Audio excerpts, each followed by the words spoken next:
Hi everyone, আজকে আমরা নিয়ে এসেছি একটি কুকিং রেসিপি, নতুন আলু দিয়ে আলুর দম। তো চলুন শুরু করা যাক। এখানে আমরা আলু ছাড়িয়ে ভালো করে সেদ্ধ করে নুন হলুদ মাখিয়ে কিছুক্ষণের জন্য রেখে দিলাম। এবার কড়ায় তেল দিয়ে, সর্ষের তেল দিয়ে, তেলটা ভালো মতো গরম হয়ে গেলে দেখুন আমরা আলুগুলো ছেড়ে দিলাম। এবার আলুগুলোকে আমাদের ভালো করে লাল করে ফ্রাই করে নিতে হবে।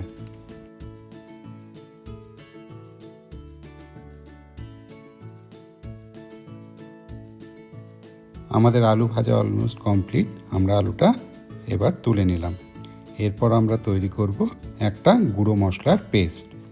গুঁড়ো মশলার মধ্যে নেওয়া হয়েছে হলুদ, জিরে, ধনে, শুকনো লঙ্কা এবং কিছুটা পরিমাণে বিট নুন। এই সবগুলো আমরা একটা বাটির মধ্যে নিয়ে কিছুটা পরিমাণ জল দিয়ে এটার একটা পেস্ট মতো বানিয়ে রাখবো, যেটা আমরা পরে রান্নাতে ইউজ করব। এরপর কড়ায় তেল গরম হলে আমরা দিলাম কিছু গোটা মশলা, যেমন তেজপাতা, এলাচ, লবঙ্গ, দারচিনি আর 1 টেবিল স্পুন মতো গোটা জিরে। এর সাথেই দেওয়া হলো কিছুটা কাশ্মীরি লাল লঙ্কার গুঁড়ো, যাতে রান্নায় খুব সুন্দর একটা কালার আসবে। এটা হলো টমেটো, আদা, কাঁচা লঙ্কা এবং 10-12টা কাজু বাদামের একটা পেস্ট, যেটা আমরা আগের থেকেই প্রিপেয়ার করে রেখেছিলাম। এটাও আমরা ওই তেলের মধ্যেই অ্যাড করে দিলাম এবং খুব ভালো করে কিন্তু এই সময় এই মশলাটাকে আমাদেরকে কষিয়ে নিতে হবে।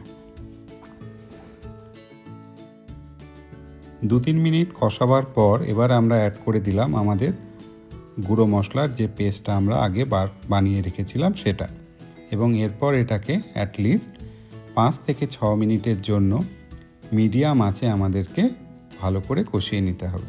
ততক্ষণ কষিয়ে নিতে হবে যতক্ষণ না পর্যন্ত এইভাবে মশলা থেকে তেল ছেড়ে আসে। এবার আমরা অ্যাড করে দিলাম আমাদের ছাড়িয়ে রাখা মটরশুঁটি এবং দিয়ে ভালো করে মিশিয়ে নিলাম। এবং এরপরেও আমাদের এই মশলার সাথে মটরশুঁটিটাকে কিছুক্ষণ সেদ্ধ করে নিতে হবে।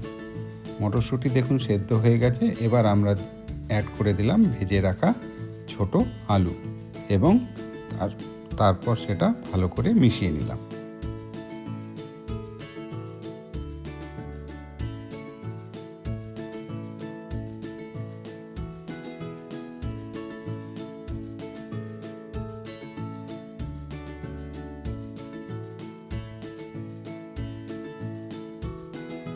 মশলার সাথে আলু যখন ভালোভাবে মিশে আসবে, তারপর আমাদের অ্যাড করতে হবে গরম জল।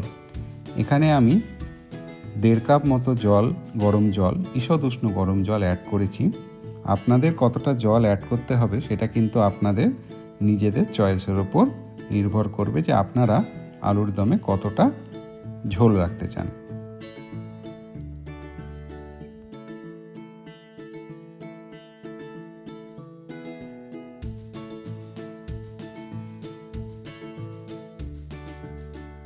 যেহেতু জল অ্যাড করলাম, তাই এরপর আমি নুনটা অ্যাডজাস্ট করে নিলাম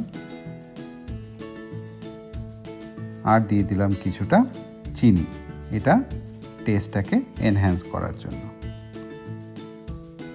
এরপর আমরা ঢাকা দিয়ে আলুর দম রান্না করব মিডিয়াম টু লো ফ্লেমে 8 থেকে 10 মিনিটের জন্য। 8 থেকে 10 মিনিট পর এবার আমরা ঢাকাটা খুললাম। দেখুন আলুর দম অলমোস্ট রেডি।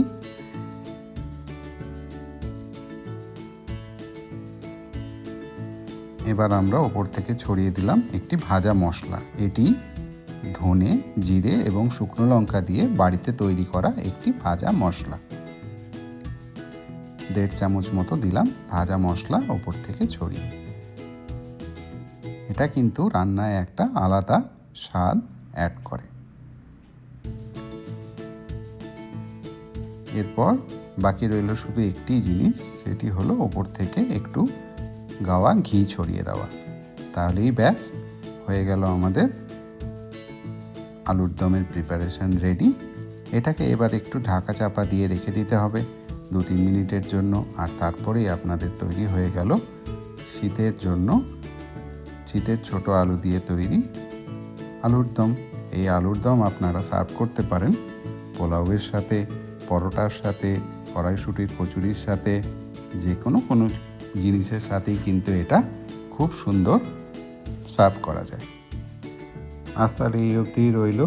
আপনারা এই রেসিপিটা বাড়িতে ট্রাই করে নিশ্চয়ই জানাবেন কেমন লাগলো। টাটা।